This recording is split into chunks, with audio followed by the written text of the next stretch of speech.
నమస్కారం న్యూస్ కి స్వాగతం. ముందుగా హెడ్లైన్స్. డిఎస్సి నోటిఫికేషన్ పై ఏబీవీపీ ధ్వజం. ఎన్నికల స్టంట్ గానే నోటిఫికేషన్ విడుదల చేశారంటూ మండిపడ్డ ఏబీవీపీ నేత రాజశేఖర్. జగన్మోహన్ రెడ్డిపై తీవ్ర స్థాయిలో విమర్శలు.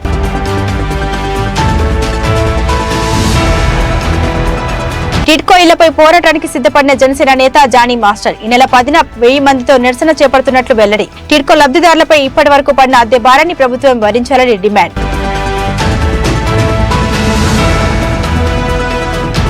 ఎన్నికల్లో ప్రధాన ఘట్టమైన ఓటింగ్ ప్రక్రియపై అవగాహన. ఈ నెల 9వ తేదీ నుండి 21వ తేదీ వరకు సాగనున్న కార్యక్రమం. ప్రతి ఒక్కరూ సద్వినియోగపరచుకోవాలని విజ్ఞప్తి చేస్తున్న ఎన్నికల అధికారులు.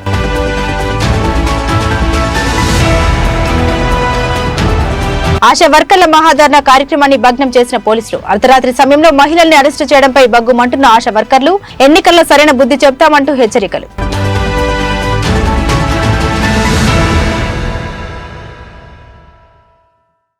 వైసీపీ ఉదయగిరి నియోజకవర్గ ఇన్ఛార్జ్ మేకపాటి రాజగోపాల్ రెడ్డికి చేదు అనుభవం ఎదురైంది.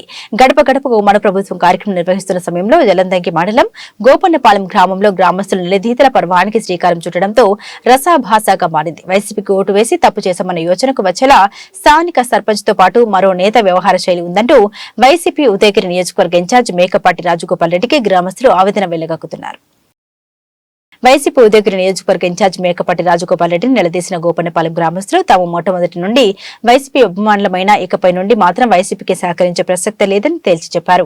ఇలా గోపన్నపాలెం గ్రామస్తులు ఆక్రోశంతో నియోజకవర్గ ఇన్ఛార్జిపై ఒక్కసారిగా తిరగబడంతో చేసేదేమీ లేక కంటి తుడుపు చర్యల మాటలు చెప్పి అక్కడి నుండి జారుకున్నారు మేకపాటి రాజగోపాల్ రెడ్డి. ఈ ఘటన నెల్లూరు జిల్లా వ్యాప్తంగా చర్చనీయాంశమై ఇన్ఛార్జీలను మార్చాలని గతంలో వీపీఆర్ కోరినట్లు వచ్చిన కథనాలు ఇందుకే కాబోలు అని ప్రజలు గుసగుసలాడుకుంటున్నారు.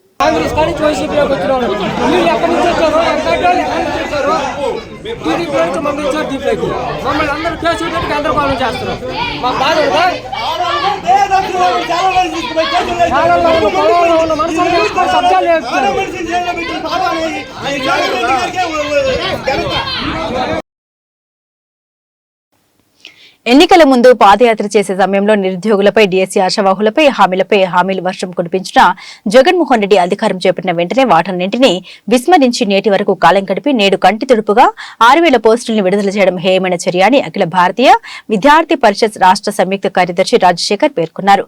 నెల్లూరు నగరంలోని ఏబీవీపీ కార్యాలయంలో విలేకరుల సమావేశం నిర్వహించిన ఆయన రాష్ట్ర ప్రభుత్వం విడుదల చేసిన డిఎస్సీ నోటిఫికేషన్లపై తీవ్ర స్థాయిలో ధ్వజమెత్తారు.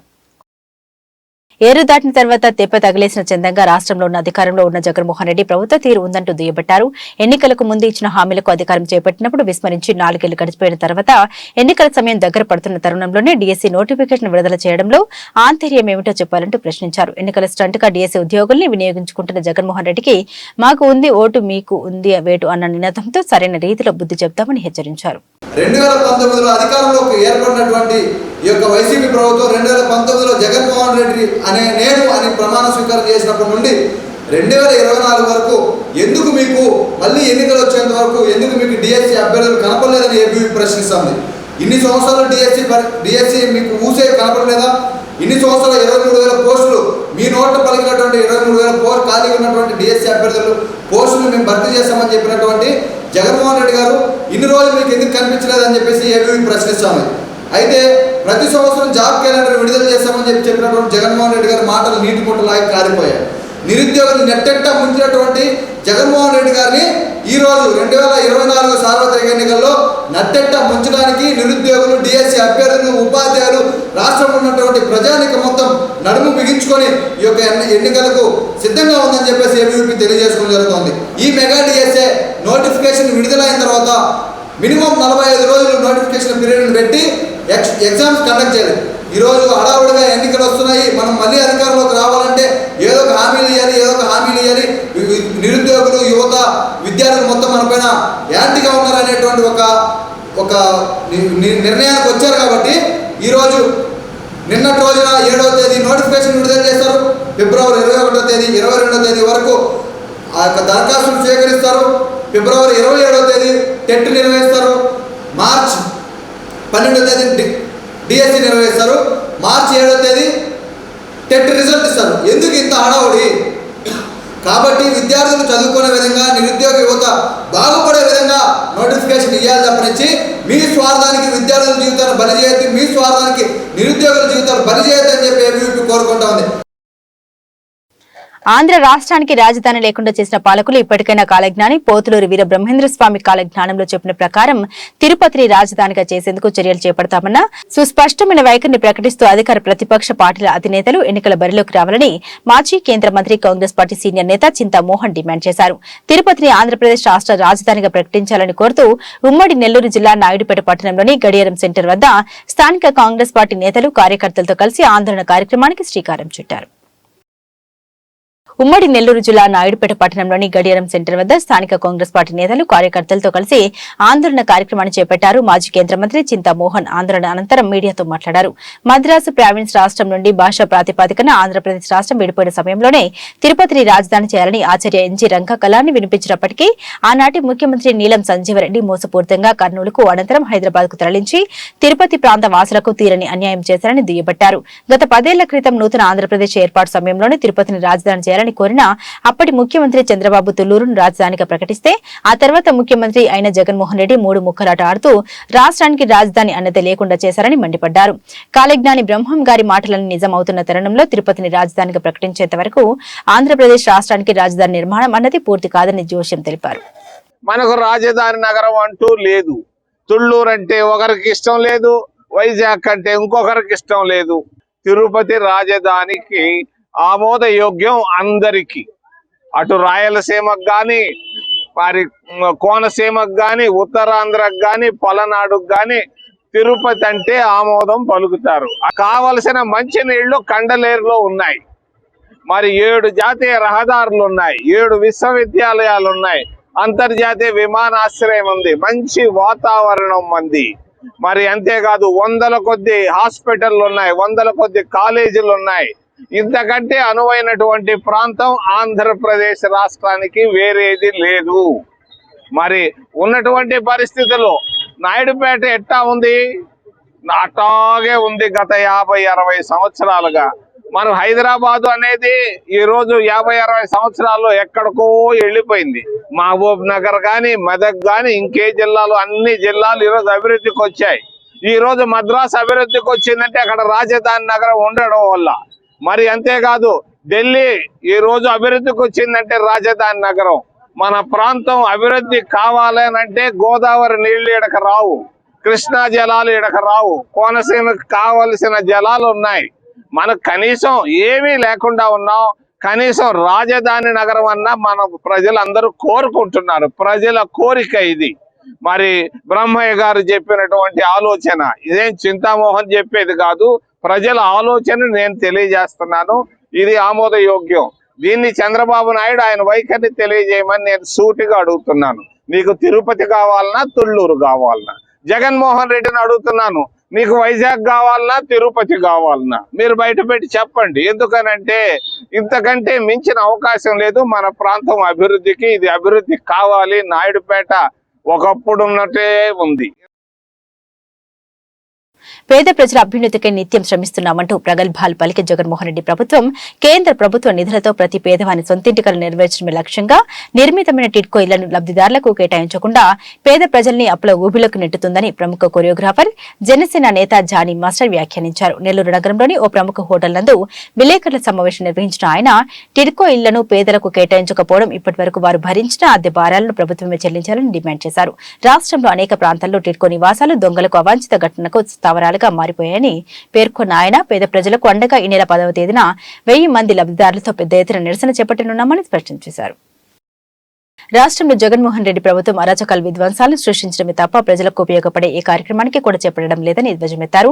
టిడ్కో ఇళ్లను లబ్ధిదారులకు ప్రభుత్వం అందించకుండా ఉన్నప్పటికీ అనేక మందికి లోన్లు కట్టాలంటూ మెసేజ్లు, ఫోన్లు వస్తున్నాయని, దీంతో చాలా వరకు ఇక్కట్లుగా గురి అవుతున్నారని మండిపడ్డారు. తాము చేపట్టే నిరసనతోనే రాష్ట్ర ప్రభుత్వం దిగివచ్చి అర్హులైన పేదలందరినీ లబ్ధిదారులుగా గుర్తించి నివాసాలను కేటాయించుకుంటే రానున్న రోజుల్లో మరింత ఉధృతంగా ఉద్యమాలు చేపడతామని హెచ్చరించారు. నాకు తెలిసి భూమి మీద బతికే ప్రతి ఒక్కరికి ఒకటే ఒక కళ ఉంటుంది, సొంత ఇల్లు. ఒక ఇంట్లో చేరటం అనేది. సో అలాంటి ఇల్లు కళని చూపించి శాంక్షన్ అయినా కూడా ఈ రోజు వరకు ఇవ్వకపోవటం అనేది చాలా చాలా బాధాకరమైన విషయం. సో ఆ విషయానికి చెప్తున్నాను. ఇప్పుడు ఈ ప్రభుత్వం శాంక్షన్ అయిన తర్వాత కూడా 4.5 సంవత్సరం నుంచి ఆల్మోస్ట్ దాదాపు 5 సంవత్సరాలు ఇవ్వలేదో ఆ రెంట్లతో సహా ఈ ప్రభుత్వం ఇవ్వాల్సిందిగా కోరుకుంటూ, అలానే ఆ ఇల్లు శాంక్షన్ అయ్యేంత వరకు నేను ధర్నా చేయాలని రేపు 10వ తేదీ ఒక 1000 మందిని తీసుకొని వెళ్ళి మన ఈ హోటల్ ఏదది మినర్వా హోటల్ నుంచి ఒక 1000 మంది బయలుదేరి అక్కడికి వెళ్తాం. అక్కడ ధర్నా చేస్తాం. ఖచ్చితంగా దీన్ని వదిలే సమస్య లేదు. ఇప్పుడు ఎలా అయిపోయిందంటే ఆ ఇల్లులు ఈ 4.5 సంవత్సరం అసాంఘిక కార్యక్రమాలు ఎక్కువైపోయింది. అక్కడ దొంగలకి ఒక ఇది మన ఏదో కట్టి దీంట్లో ఉండండి బాబు అని చెప్పి తాళాలు ఇచ్చినట్టు మన ఒక అది అలా జరుగుతుంది అక్కడ. సో దొంగలు ఉంటున్నారు. పోనీ అంతో ఇంత ఏదో కట్టారంటే ఫ్యాన్లు, మీటర్లు ఉన్న అంతో ఎంతో దాంట్లో కొంచెం చెప్పుకోదగ్గట్టు ఏదైతే ఎన్ని దొంగలు పట్టుకుపోయినారు. సో ఆ రోజు నుంచి ఈ రోజు వరకు ఎవరు ఎత్తుకోపోయినారు ఏంటని దాని గురించి మాట్లాడే ప్రభుత్వంలో ఇంత జరుగుతున్నా కూడా ప్రభుత్వం సైడ్ నుంచి దాన్ని పట్టించుకున్న ఆల్రెడీ లేడు. సో అలాగే ఏదో టూత్ మాలిష్గా చెప్పాం కదా అని చెప్పి జెండా కలర్లు వేసుకొని ఏదో మీకు సహాయం చేశామని చెప్పి ఎలా ఉందంటే ఇది బెడ్ ఒకటిది, నామకరం ఇంకొకటిది. సో అలా జరగడం జరిగింది. సో ఫస్ట్ ఈ సమస్యని నేను ముందుకు తీసుకుని వెళ్ళి ఎవరికైతే ఇల్లులు ఇవ్వలేదు, శాంక్షన్ అయినప్పుడు ఇవ్వలేదు, వాళ్ళందరికీ ఇల్లులు వచ్చేలాగా నేను పోరాడతానని, ఫస్ట్ ఇదే సమస్యను ముందుకు తీసుకుని వెళ్తానని, దీని గురించి ఎంత దూరం వెళ్తాను, దీంతో పాటు ఈ సమస్యతో పాటు మీ ఇళ్లలో ఏం ప్రాబ్లం ఉంది, మీ మీద ఎన్ని కేసులు ఉన్నాయి, మీకు మీ పిల్లలకి అప్పుడెప్పుడో చెప్పారు సగం అది స్కూల్ ఫీజు ప్రభుత్వం రాగానే స్కూల్ ఫీజు మాఫీ చేస్తాం. సో ఆ స్కూల్ ఫీజులు వస్తున్నాయా రావట్లేదు. సో మీకు ఎన్ని బెదిరింపులు వస్తున్నాయి, అయినా మీరు ముందుకు వెళ్తున్నారు, మీ ప్రాబ్లమ్స్ ఏంటి అని నేను పర్సనల్గా చిట్ చాట్ మీతో చేయాలని నేను పెట్టాను సార్. మీ సమస్యలు కానీ ఒకవేళ ఎక్కువ ఉంది, ప్రాబ్లమ్స్ ఉన్నాయి, మీకు సరిగా మీరు పడే కష్టానికి ఈ మనీ కావచ్చు, మీకు వచ్చే జీతాలు కావచ్చు, అవి సరిపోకపోతే మీకు ఎటువంటి వసతులు కావాలి అడిగితే ఖచ్చితంగా ఈ ప్రభుత్వం వచ్చిన తర్వాత, జనసేన ప్రభుత్వం వచ్చిన తర్వాత ఇది కొత్త టీడీపీ, సో జనసేన టీడీపీ కలిసి ప్రభుత్వం వచ్చిన తర్వాత ఖచ్చితంగా మేము మీ సమస్యల మీద తీర్మానిస్తామని, ఖచ్చితంగా మీరు అడిగే ఇస్తామని చెప్పి నేను ఇన్షాల్లా హామీ ఇస్తున్నాను. ఇప్పుడు ఏంటంటే సార్, జనసేన ఎక్కడ ఫామ్ అయిపోయింది, ఎక్కడ వచ్చేస్తుంది, ఎక్కడ ఒక పొజిషన్కి వచ్చేస్తుంది, దాన్ని ఎలాగైనా విడగొట్టాలని చెప్పి బయట నుంచి వచ్చే అసాంఘ శక్తులు అంటారు. సో ఆ శక్తులు ఏదో మాట్లాడుకుంటున్నాయి సార్. అలా ఏం లేదు సార్, మేమందరం ఒకటే సార్. ఓన్లీ పవన్ కళ్యాణ్ గారి గురించి, ఈ జెండా గురించి, ఆయన గురించి, ఆయన ఆశయాల గురించి ముందుకు వెళ్తాం. మేమందరం కలిసి ఉంటాం. అన్ని మాటలండి, మేమంతా ఒకటే, ఒక తల్లికి పుట్టిన బిడ్డలతో సమానమే. వాళ్ళమ్మ మా అమ్మ వీళ్ళమ్మ సార్. సో మాకేం భేదాలు లేవు సార్. ఎన్నికల్లో ప్రధాన ఘట్టమైన ఓటింగ్ ప్రక్రియపై ప్రతి ఒక్క పౌరుడు పూర్తి అవగాహనతో ఎంతో బాధ్యతగా సద్వినియోగపరచుకోవాలనే సదుద్దేశంతో ప్రతి పోలింగ్ కేంద్రంలోనూ ఓటింగ్ పై అవగాహన కార్యక్రమాలు నిర్వహిస్తున్నామని సర్వేపల్లి నియోజకవర్గం ఉప ఎన్నికల అధికారి చిన్న ఓబులేస్ పేర్కొన్నారు. ఈ ఓటింగ్ ప్రక్రియపై అవగాహన కార్యక్రమం ఈ నెల 9వ తేదీన ప్రారంభమై గ్రామాన ఆయా పోలింగ్ బూతుల్లో ప్రత్యేక అధికారులతో నిర్వహిస్తూ 21వ తారీఖు వరకు కొనసాగనున్నట్లు వెల్లడించారు. ఈవీఎం మిషన్లో ఓటు వేసే సమయంలో అనేక మంది ఇలా వినియోగించాలో తెలియక ఇక్కట్లకు గురవుతున్నారని, అలాంటి ఇక్కట్లు అన్నింటినీ దూరం చేయడమే లక్ష్యంగా ఈ కార్యక్రమాన్ని రూపొందించడం జరిగిందని ఆయన స్పష్టం చేశారు. ప్రతి ఒక్క పౌరుడు ఓటింగ్ యొక్క ప్రక్రియపై అవగాహన కార్యక్రమంలో పాల్గొని అత్యున్నత అవగాహనతో తమ ఓటును వినియోగించుకోవాలని విజ్ఞప్తి చేశారు. మన మండలానికి సంబంధించి వెంకటాచలం మండలానికి సంబంధించి రేపటి నుంచి మనకి ఈవీఎం అవగాహన సదస్సు అనేది ప్రతి గ్రామంలో కూడా జరుగుతుందండి. ఇప్పటి వరకు మన కాన్స్టిట్యుయెన్సీలో, మన నియోజకవర్గంలో మిగతా మండలాలకు ఆల్రెడీ జరిగింది. సో మన మండలానికి రేపటి నుంచి మొదలవుతుంది. ఇది 22 దాకా ఈ కార్యక్రమం జరుగుతుంది. ప్రతి గ్రామంలో కూడా ఈవీఎం అవగాహన సదస్సు జరుగుతుంది. సో అక్కడికి వచ్చి మా ఒక టీం వచ్చి మీకు ఎలా ఈవీఎం మీద ఓటు వేయడం ఎలా, అనేది ఒక అవగాహన కల్పిస్తారు. సో ప్రజలందరూ కూడా మీ గ్రామాల్లో మీ పోలింగ్ స్టేషన్లోనే అక్కడ మీ స్కూళ్ళల్లో ఏర్పాటు చేసిన పోలింగ్ స్టేషన్లో ఈ అవగాహన సదస్సు అనేది జరుగుతుంది. సో మీరందరూ కూడా ఈ అవకాశాన్ని సద్వినియోగం చేసుకొని పోలింగ్ స్టేషన్లో జరిగే ఈ కార్యక్రమానికి హాజరై మీరు ఎలా ఈవీఎం మీద ఓటారనేది అవగాహన తెలుసుకొని మీరు నిష్పాక్షికంగా రేపు ఎలక్షన్లో ఓటు వేసి మీ బాధ్యతను నిర్వర్తిస్తారని అందరినీ కోరుకుంటున్నానండి. రేపు మనకు వచ్చేసరికి పాలచెర్లపాడు, చింతలపాలెం, పుల్లతీగలపాడు, కసమూరు ఇవన్నీ రేపు జరుగుతాయండి. 8వ తారీఖు మనకి 9వ తారీఖు నుంచి కసమూరు, మంగళగుంట ఇవి మనకి జరుగుతాయి. సో ఆ స్కూళ్ళల్లో మీ పోలింగ్ స్టేషన్ అంటే మీకు అవగాహన ఉంటుంది. మీ పోలింగ్ స్టేషన్లోనే మీరు ఎక్కడికి వెళ్ళాల్సిన అవసరం లేదు. అక్కడే ఈవీఎం అవగాహన సదస్సు వాళ్ళే వస్తారు. వచ్చి మీకు క్లియర్గా ఎలా ఓటు వేయాలి, మీరు కోరుకున్న అభ్యర్థికి ఓటు వేయడం ఎలా, వీవీప్యాట్లో ఆ స్లిప్ చూసుకోవడం ఎలా అనేది క్లియర్గా చూపిస్తారు. సో మీరు చూసి అవగాహన కల్పించుకుంటారని కోరుకుంటున్నారు. తమ న్యాయమైన సమస్యలు పరిష్కరించాలని కోరుతూ శాంతియుతంగా తాము విజయవాడ మహాధరణ కార్యక్రమానికి గోడును వినియోగించేందుకు ప్రయత్నిస్తే పరిష్కారం చూపాల్సిన జగన్మోహన్ రెడ్డి ప్రభుత్వం పోలీసులను వినియోగించుకుని మహిళలను కూడా చూడకుండా అర్ధరాత్రి సమయంలో అరెస్టు చేసి మధ్యాహ్న సమయం వరకు పోలీస్ స్టేషన్లోనే నిర్బంధించడం హేయమైన చర్య అని ఆశా వర్కర్ల అసోసియేషన్ లీడర్లు మండిపడ్డారు. నేటి రోజున ఆశా వర్కర్ల న్యాయమైన డిమాండ్ను పరిష్కరించాలని కోరుతూ చలో విజయవాడ మహాధరణ కార్యక్రమానికి శ్రీకారం చుట్టగా ఆ కార్యక్రమానికి అనుమతులు లేవంటూ పోలీసులు ముందస్తు నోటీసులు అందించడం జరిగింది. అక్రమంగా అరెస్టులకు పాల్పడడం వంటి చర్యల్ని ఖండిస్తూ నెల్లూరు జిల్లా కావలి రూరల్ పోలీస్ స్టేషన్ ఎదుట ఆందోళన చేపట్టారు. సుప్రీంకోర్టు ఆదేశాల మేరకు తమకు జీతభత్యాలు కేటాయించడంతో పాటు తమకు కార్మికులుగా గుర్తించి పెన్షన్ విధానాన్ని అమలు పరచాలని డిమాండ్ చేస్తూ ఆశా వర్కర్స్ గత కొద్ది రోజులుగా నిరసన చేపడుతున్న ప్రభుత్వం నుండి ఎలాంటి చలనం లేకపోవడంతో ఆగ్రహించిన ఆశా వర్కర్లు నేడు విజయవాడ కేంద్రంలో మహాధర్నా చేపట్టాలన్న కేంద్ర కమిటీ పిలుపు మేరకు విజయవాడకు వెళ్తున్న ఆశా వర్కర్లను పోలీసులు అడ్డుకుని పోలీస్ స్టేషన్ కు తరలించడంపై ధ్వజమెత్తిన ఆశా వర్కర్లు తమ పర్మనెంట్ మాట పక్క నుంచి కనీసం కార్మికులుగా అయినా తమకు గుర్తింపు కల్పించాలంటూ వేడుకుంటూనే రానున్న ఎన్నికల్లో సరైన రీతిలో బుద్ధి చెప్తామని కరాఖండిగా తేల్చి చెప్పారు. ఒక ఏరియాలో మాతృమరణం జరిగితే దాని పూర్తి బాధ్యత ఆశా వర్కరే అంటారండి. కానీ అదే ఆశా వర్కర్ మరణిస్తే ఆ బాధ్యత మేము పనిచేసే డిపార్ట్మెంట్కి కానీ మా ఏరియాలో ఉండే రాజకీయ నాయకులకు కానీ ఎవరికి ఉండదు. పోయిన నెలలో 2 ఆశా వర్కర్లు చనిపోయారండి. వాళ్ళ కుటుంబాలు ఏమవ్వాలి? ఓపికన్నంత వరకు పని చేయమంటున్నారు, చేయకపోతే రాసి చేయమంటున్నారు. మాది కాని పని అంతా చేయిస్తున్నారు. ఏఎన్ఎం ఏపీ హెల్త్ అంటారు. ఏ ప్రోగ్రాం వచ్చినా కొత్త యాప్ వస్తే ఆ బాధ్యత మొత్తం ఆశా వర్కర్స్తే అంటున్నారు. మీరే చెయ్యాలంటున్నారు. మేము చేస్తాం. లాస్ట్కి అనేక డ్యూటీలు అంటున్నారు. ఎలక్షన్ డ్యూటీ అంటుంటారు, కరోనా డ్యూటీలు అంటారు. లాస్ట్కి ఊరి చివరిలో టపాసులంగలు పెడుతున్నారు. అక్కడ కూడా ఆశా వర్కర్లు వేస్తున్నారు. కేవలం మేమే చేస్తున్నాం, మేము అనడం లేదు. మాతో పాటు అందరూ చేస్తున్నారు. కానీ వాళ్ళకుండే అన్ని సౌకర్యాలు ఆశా వర్కర్కి లేవు. వాళ్ళు భర్తలు చనిపోతే వాళ్ళ ఉద్యోగాలు వాళ్ళ భార్యలకు ఇవ్వడమో పిల్లలకి ఇవ్వడమో జరుగుతుంది. మళ్ళీ వాళ్ళకి పెన్షన్ ఉంటుంది. కానీ మాకు మాత్రం ఎటువంటి అవకాశాలు కానీ సౌకర్యాలు కానీ లేవు. మేము చనిపోతే అట్లాగే మట్టి ఖర్చులకు కూడా రూపాయి ఇవ్వడం లేదు. మా పనులు మా బిడ్డలకి ఇవ్వమన్నా ఇవ్వడం లేదు.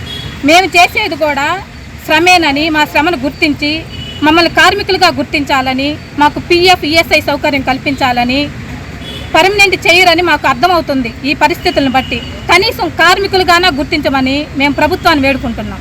ఈ నెల 8వ తేదీ విజయవాడలో మహాధర్నాకు ఏపీ ఆశా వర్కర్స్ యూనియన్ రాష్ట్ర కమిటీ పిలుపు మేరకు ఆశా వర్కర్ల సమస్యలపై కనీస వేతనం, పని భద్రత, రిటైర్మెంట్ బెనిఫిట్స్, వేతనంతో కూడిన సెలవులు, గ్రూప్ ఇన్సూరెన్సు, అదేవిధంగా కరోనా టైంలో చనిపోయినటువంటి వాళ్ళకి ఎక్స్గ్రేషియా ఇవ్వాలని చెప్పేసి, మా సమస్యలు పరిష్కరించని చెప్పేసి రాష్ట్ర వ్యాప్తంగా అన్ని జిల్లాల నుంచి, అదేవిధంగా తిరుపతి జిల్లా, నెల్లూరు జిల్లా నుంచి రాత్రి 12 గంటలకి బస్సులో బయలుదేరేవాళ్ళు, అదేవిధంగా ట్రైన్లో బయలుదేరేవాళ్ళు.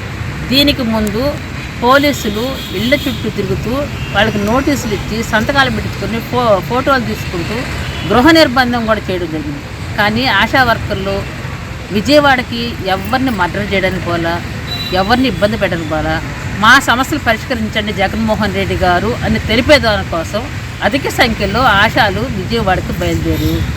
అర్ధరాత్రి అపరాత్రి అని కాకుండా ప్రతి టోల్ ప్లాజా దగ్గర చెక్ చేస్తూ ఆశాలను కిందకి దింపేసి మీరు పోకూడదు, పోవడానికి లేదు, మాకు ప్రభుత్వం చెప్పిందని చెప్పేసి పోలీసులు అర్ధాంతరంగా అర్ధరాత్రి కూడా ఆడవాళ్ళు ఉన్న రోడ్డు పైన నిలబెట్టి జీబుల పైన ఎటు పడితే అటు వెహికల్స్ పైన పోలీస్ స్టేషన్ తీసుకొచ్చారు. అదేవిధంగా ఈరోజు గూడూరు రైల్వే స్టేషన్ నుంచి గూడూరు ఆర్టీసీ బస్ స్టాండ్ నుంచి Nellore RTC bus stand, Nellore railway station ట్రైన్లో ఎక్కినా కూడా ఫాలోఅప్లు. ట్రైన్లో మా పెళ్ళికి పోతున్నామన్నా ఇంకో దానికి పోతున్నామన్నా మీరు టికెట్ చూపిండి, మీరు విజయవాడ పోతే ధర్నాకేనా? ఇంకేం సమస్యలు ఉండవా? ఇంకేం పనులు ఉండవా? కావాలని ప్రభుత్వము మహిళలపై నిర్బంధాలు ప్రయోగిస్తుంది. కానీ ఈ ప్రభుత్వానికి ఇక మంచి రోజులు లేవు, కాలం చెల్లె అని చెప్పేసి ఈ సందర్భంగా మేము తెలియజేస్తున్నాం.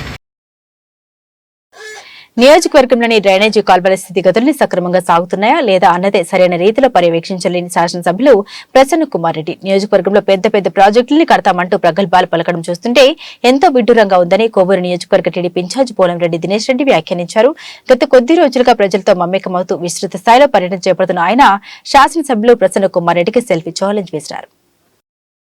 నెల్లూరు జిల్లా కోవూరు నియోజకవర్గంలోని బుచ్చిరెడ్డిపాలెం మున్సిపాలిటీలో పర్యటిస్తూ ప్రజా సమస్యలు తెలుసుకుంటూ రానున్న ఎన్నికల్లో తెలుగుదేశం పార్టీ ప్రభుత్వ స్థాపనకు తగిన ఆవశ్యకతను విస్తరిస్తూ ముందుకు సాగుతున్న తరుణంలో బుచ్చిరెడ్డిపాలెం మున్సిపాలిటీ పరిధిలోని 3వ వార్డులో కనీసం కాల్వలు మురికి తీసేవారు కరువై దుర్గంధం వెదజల్లుతున్న కాల్వలు దర్శనం ఇవ్వడంతో శాసనసభ్యులు ప్రసన్న కుమార్ రెడ్డి పనితీరుకు అసమర్థతకు నిలువటద్దం పట్టేలా ఉందని పేర్కొన్న పోలంరెడ్డి దినేష్ రెడ్డి ఆ కాలువ దగ్గర నిలబడి సెల్ఫీ ఛాలెంజ్ విసురుతూ కాల్వల పూడిక తేలని ప్రదర్శనను ప్రజలు ఓడించడం ఖాయమన్నారు. ఇటీవల ఇక్కడ ప్రభుత్వము మున్సిపల్ వాళ్ళు సైడ్ కాలువలు కట్టారు. గతంలో కూడా మనం చెప్పాము వీళ్ళు సైడ్ కాలువలు సరిగ్గా కట్టట్లేదని చెప్పి. ప్రాపర్ లెవెలింగ్ చేయకుండా ఈ కాలువ డ్రైనేజ్ వాటర్ అంతా కూడా కాలువలు పెద్ద కాలువలో కలవాల్సిన వాటర్ని రివర్స్లో ఆ వాటర్ అంతా కూడా దీంట్లోకి వస్తుంది. ఎందుకంటే లోపల సరిగ్గా వాళ్ళు లెవెలింగ్ సరిగ్గా మెయింటైన్ చేయలేదు. తద్వారా చూడండి మున్సిపల్ వర్కర్స్ దాదాపు 30 మంది ఉన్నారు. మున్సిపల్ వర్కర్స్ ఎవరు కూడా డ్రైనేజ్ క్లీన్ చేయట్లేదు. డ్రైనేజ్ ఎక్కడికక్కడ పూడికి అట్లనే ఉన్నాయి. తద్వారా దోమలన్నీ పెరిగిపోతున్నాయి. ఇక్కడ అందరూ కూడా జబ్బులు పాలవుతున్నారు. ఇవాళ దీన్ని కనీసం ఇలాంటి డ్రైనేజీలు మున్సిపల్ అయింది, మన బుచ్చిరెడ్డిపాలెన్ని మనం మున్సిపాలిటీగా చేసుకున్నాము. కనీసం ఇలాంటి చిన్న మౌలిక వసతులు కూడా ఇవాళ మున్సిపాలిటీలో మనం కల్పించలేని పరిస్థితుల్లో ఉన్నాము. దీని మీద ప్రసన్న కుమార్ రెడ్డి గారికి నేను సెల్ఫీ ఛాలెంజ్ చేస్తున్నాను. అయ్యా ప్రసన్న కుమార్ రెడ్డి గారు, మీకు ఇలాంటి కనిపించవా? మీకు గతంలోనే చెప్పాను, మీరు ఇవి కట్టేటప్పుడే చాలా చోట్ల కూడా మీకు సెల్ఫీ ఛాలెంజ్ చేయడం జరిగింది. ఇవి ప్రాపర్గా మీరు కన్స్ట్రక్షన్ చేయట్లేదు, దీన్ని చెక్ చేసుకోండి, లెవెల్ సరిగ్గా మెయింటైన్ చేసుకోండి. ఈ వాటర్ అంతా కూడా పెద్ద కాలంలో కలిసేటట్టు లెవెల్స్ మెయింటైన్ చేయండి అని మీకు గతంలో కూడా చెప్పడం జరిగింది. అయినా కూడా ఎవరు కూడా పట్టించుకోవట్లేదు. మున్సిపాలిటీకి గతంలో ఇక్కడున్న మన మున్సిపాలిటీలో ఉన్న వార్డ్ మెంబర్స్ అందరూ కూడా, వార్డ్ మెంబర్స్ కంటెస్టెంట్స్ కూడా వెళ్ళి గతంలో కూడా చెప్పారు. అలానే మా మండల పార్టీ ప్రెసిడెంట్స్ కూడా వెళ్ళి చెప్పడం జరిగింది. అయినా కూడా మున్సిపల్ కమిషనర్ గారు కూడా స్పందించలేదు. ఇది మేము చెప్తున్నది కూడా. ఇవాళ మనము బుచ్చిరెడ్డిపాలెన్ని మున్సిపాలిటీగా చేసుకున్నాం, కానీ ఇక్కడ జరగాల్సిన ఏ పనులు కూడా జరగట్లేదు. దీని మీద ప్రసన్న కుమార్ రెడ్డి గారు స్పందించగలరా? దీన్ని మీరు వెంటనే చేపట్టాలని చెప్పి సెల్ఫీ ఛాలెంజ్ చేస్తున్నాను. వార్తలు ముగించే ముందు ముఖ్యాంశాలు మరోసారి.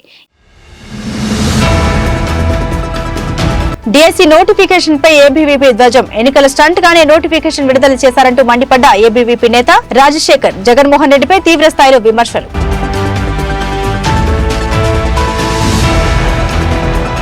టిడ్కో ఇళ్లపై పోరాటానికి సిద్ధపడిన జనసేన నేత జానీ మాస్టర్. ఈ నెల 10న 1000 మందితో నిరసన చేపడుతున్నట్లు వెల్లడి. టిడ్కో లబ్ధిదారులపై ఇప్పటి వరకు పడిన అద్దె భారాన్ని ప్రభుత్వం భరించాలని డిమాండ్.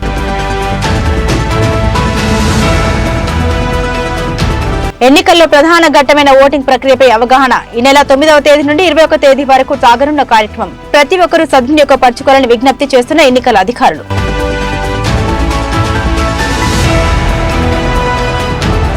ఆశా వర్కర్ల మహాధర్నా కార్యక్రమాన్ని భగ్నం చేసిన పోలీసులు. అర్ధరాత్రి సమయంలో మహిళల్ని అరెస్టు చేయడంపై బగ్గుమంటున్న ఆశా వర్కర్లు. ఎన్నికల్లో సరైన బుద్ధి చెప్తామంటూ హెచ్చరికలు.